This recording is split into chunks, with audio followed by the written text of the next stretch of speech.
Of The Princess Bride. Here we go. So I'm going to start out explaining the loops or the repetition statements. Here is a while loop, and this is a function that calculates a prime number, and so it runs this while loop while it receives a number from the user, and and then I starts at 2. So while I is less than the number, then it's going to check for remainders. And if it has no remainder, then it's going to return that it's not a prime number. And if it, inside of this loop, if it doesn't equal 0, then it's going to increment up until I is greater than the number, and or until it equals 0. So that's a while loop. That's one of our while loops. And in game menu view, here is a demonstration of a for loop. And so this has the parameters inside. The integer of I equals 0 is set, and then it's going to run the loop while I is less than the location or the length of print locations array, then increment 1 time. And then it's going to print this line. So this for loop will print a map of the locations by going through until it reaches the end of the array. And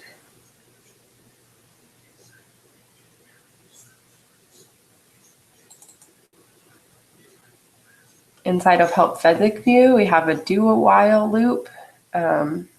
So here it's telling it to do this, to run this function while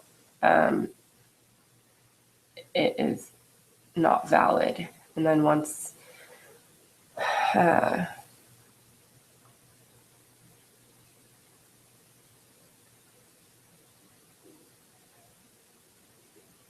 so a do while loop runs, it tells it to do it the first time, and then while it's not valid, it's going to continue to run the loop. Let's see, and we can look at arrays, our list processing, by going into map control. Here you can see that we created an enum with the names of our different scenes, and this is how we create the map. Created an array called scene, and as we added the descriptions to the scene, we were able to set it at an ordinal. We were able to use the ordinal system to set these in place because of the enum that we had created as part. So then when we call this array here in scenes and create scenes, we can use that enum to put these in order. That way when we're calling it later, we don't have to know what number it's in. We can call it by the name that we gave it in the enum. Another cool thing that we learned how to do is to handle exceptions. And so created this package to handle or to hold all of our exception classes. And then we created an error view, and the purpose of this was to have an error message that was uniform throughout the entire game. And so we created this function called error view, and here we put in the error message so that they get this display error with the error message no matter what part of the game you throw an exception. Then here's all of the different exception classes that we created. And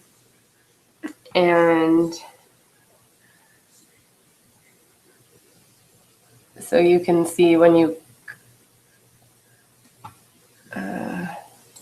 come into a view class,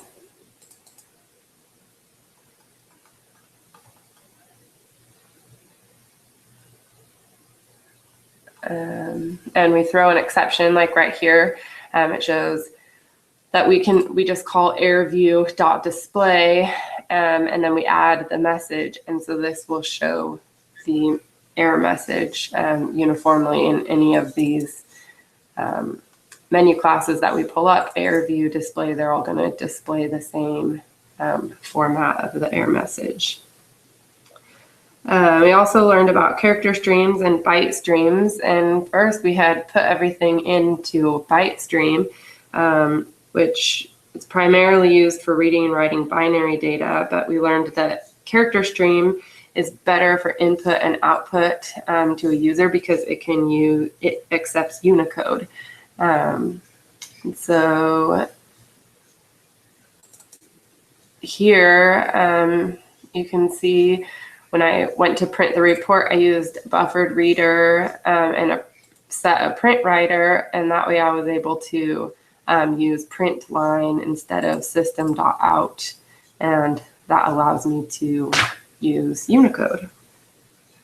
So let's go ahead and see how this game plays. Starts out giving you an explanation of the Princess Bride, that she's been kidnapped, and the goal of the game is to rescue her through a series of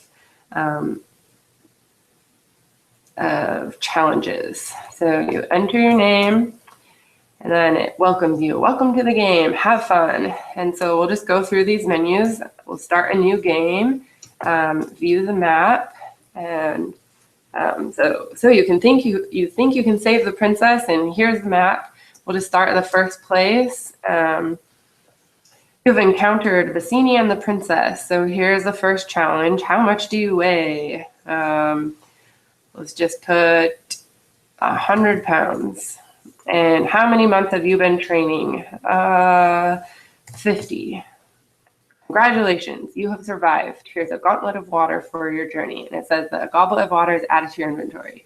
But just to make sure, we can view the inventory. And here you see that a goblet of water shows actual amount as 1, while the other inventory items show 0. So we have a menu option that allows you to report the inventory. This lets you save it on an external file, so we can just save it in inventory file. And then it shows that it's successfully written. We can go into the help menu. What is the goal of the game? It's to beat the challenges, acquire objects, and save the princess. What items do I need? A bag of rocks, a coiled rope, a goblet of water. And then you can exit. All right, know how to play. There's an option to save your game if you've got partway through. So test game. And this shows that it was saved a test game. You can print a list of locations. This is going to save it externally also. If you'd like to view a list of locations, then here you can see the map printed out. Okay, let's go through the game. So we went back to view the map. Next section. You killed my father. Now you must defeat me. Enter prime number. Let's see, number 3. Congratulations, you survived. Here's a rope for your journey. Now just to check the exception handling, let's see, let's type a number, 5. Here we get error, invalid selection, try again. And here you can see how the error message appears. So we'll try the error message somewhere else just to see that it prints out uniformly. Invalid selection, try again. And okay, so we'll go back in. I've been waiting for you. I could kill you with a rock right now. So we play a little game of rock, paper, scissors.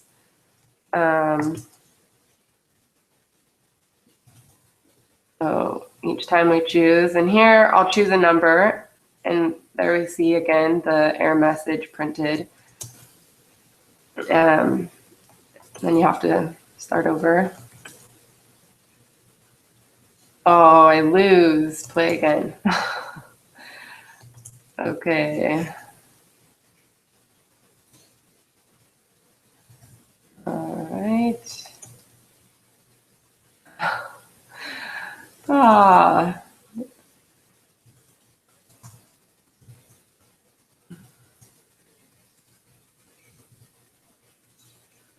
Wow, this is going to take a while.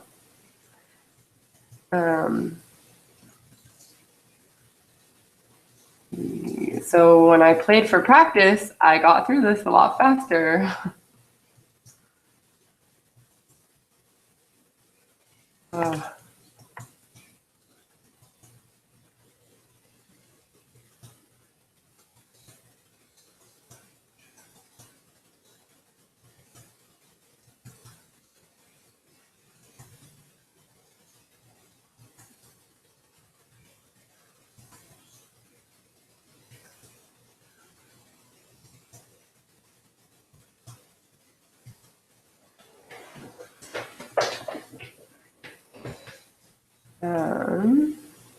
Here we go. A tie. Let's use capital letters.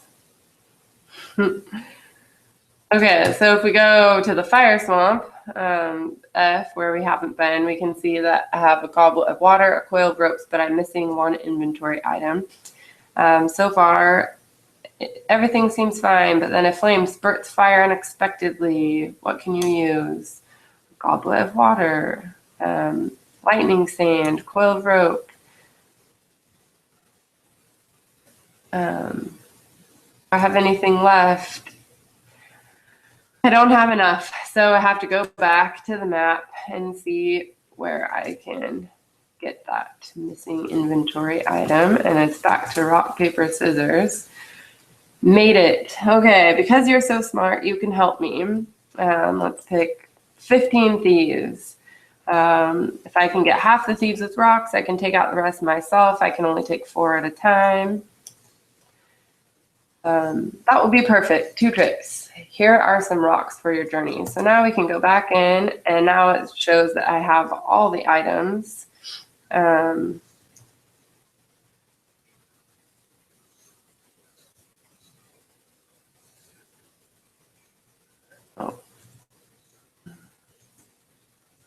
There we go. A few well-placed throws make sure that rat won't be back. You and Princess Buttercup decide to keep going. Soon you see light ahead and the sails of the Revenge waiting for you. Thanks to your skill and preparation, you have successfully rescued Princess Buttercup.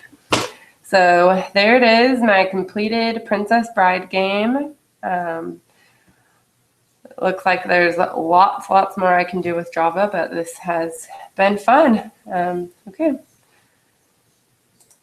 Thanks.